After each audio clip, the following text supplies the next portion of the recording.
Hello and welcome once again to the Spence Dogs Lounge. It's me, your host, the Spence Dog, and I'm going to do something I've been wanting to do for a very long time, and that is another graphic novel review video. And this is going to be over the volume 8 and 9 of the new 52 Batman series. I'm very excited to talk about this because these comics are pretty awesome.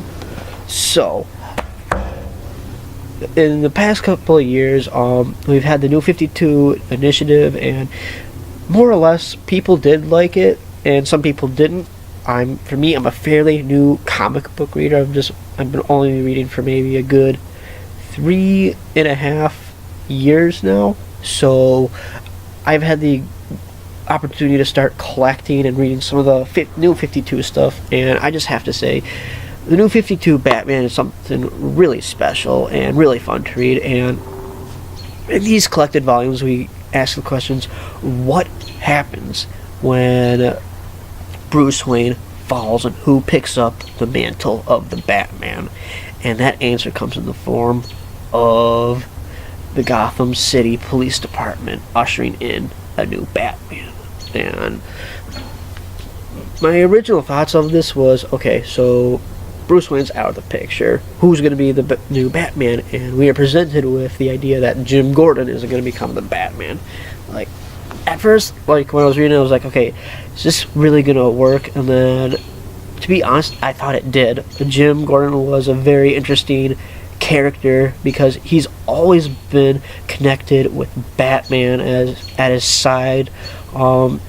Really interesting character, and I thought it was actually a little bit cool to see Jim Gordon become a superhero, to be honest. Like, sure, we get the idea, like, oh, he's just a cop, but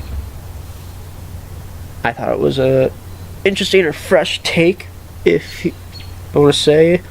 And then, yeah, it was pretty cool, like, to see Jim step up into, like, his new shoes, literally and figuratively, like, going into the mobile bat suit. Yeah, I remember, like, hearing, this was a couple of years ago when, like, they first did that storyline. Like, the initial reaction was like, mecha bat bunny suit, what the hell are they thinking? But I honestly think it's cool. That's just me, that's my opinion. But anywho, yeah, the story, it's interesting because, so at this point we realize we don't know if Bruce is still alive from the events of Endgame, and throughout the stories it looks like, yes, Bruce Wayne is alive, but he's erased the existence of Batman out of his mind. He wants to get rid of that darkness and all that terrible stuff that's happened in his life and live a better life through the vision his mother and father would have wanted for him. And I sort of teared up reading this shit. Like, it got pretty meta for me, but it was good.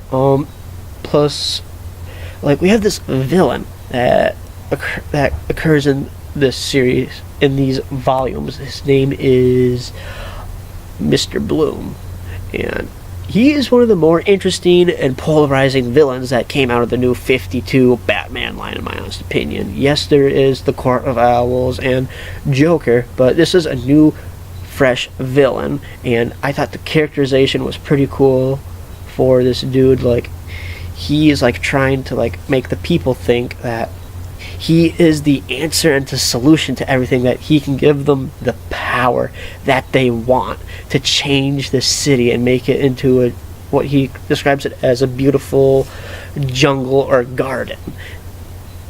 To me, like, for this villain, I thought it was a pretty polarizing villain, like, making great lengths to drag out Jim Gordon and make him his little plaything.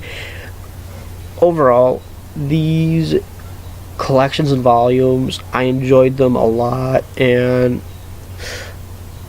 yeah, they were definitely worth reading. If you're a fan of Batman and you want to read some stuff, I highly recommend checking out the new 52 Batman series. Like, I know there's one more, and it's just called Batman Epilogue.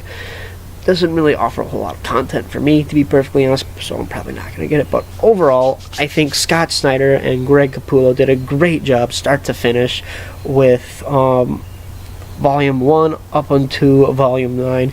This is probably some of the best Batman material we've had from DC in the last couple of years. And then, this is my honest opinion, I think Zero Year offers a really...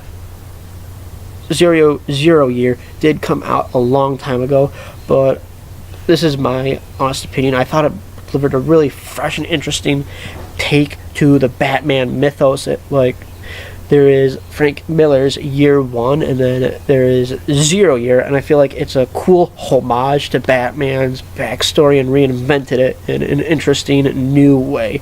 But overall, this stuff is worth checking out, and it's probably going to be like the new popular Batman titles to read for the next couple of years. Once again, thank you for checking out my channel. Give me a thumbs up if you liked the video. Comment in the comment section below if you've ever read like the Batman New 52 stuff, if you like it or didn't like it. I'd love to get a general discussion and response with some of you people. So yeah, type in the comment section, and also follow me on Twitter to get updates on when I'll upload all my videos and all that stuff. And once again, thank you for taking the time to watch my channel, and have a good rest of your day.